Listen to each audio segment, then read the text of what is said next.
G'day everyone, just a short and sweet update today.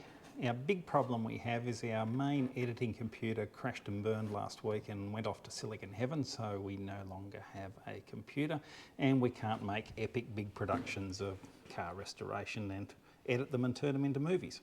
So we're just running on GoPro alone today, so it's just going to be a short and sweet and hopefully a one-take wonder. So I'll give you a heads up on what's coming up.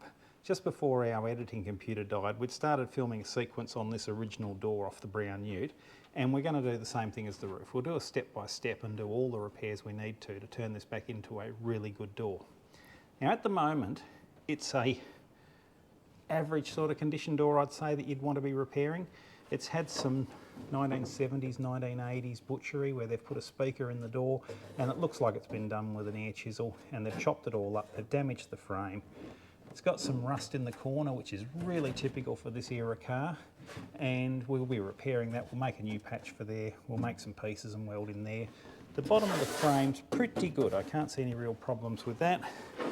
And we've got some rust in this back corner. Once again, very typical rust, and it's the same. It doesn't matter whether you've got a Holden or a Ford or a Datsun or whatever, they're all going to have rust at this sort of point, and it's all easily repairable. We're also going to have to, hang on, just flip him over.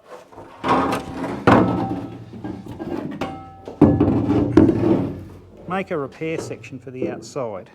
So it's got a rust hole in it here, and I think, yeah, it's fat down that corner there where it's starting to bubble up. And from the inside, there's a few spots of scaly rust along there. So we'll make a new piece that'll probably come up to about here. And if you can't make them, you can buy that section anyway. But we'll cut that off and we'll weld that all the way through there and bring this up to speed, and then we'll have a great door again. Given that we're running on some really limited editing capabilities at the moment, we'll cut it off there. But a big thank you to everyone that has subscribed. Today we got the message from YouTube that we are finally monetized and we might be able to get a return from this. And we have hit 1,110 subscribers. So thanks guys, I'm Rob Teal, I'll catch you next time.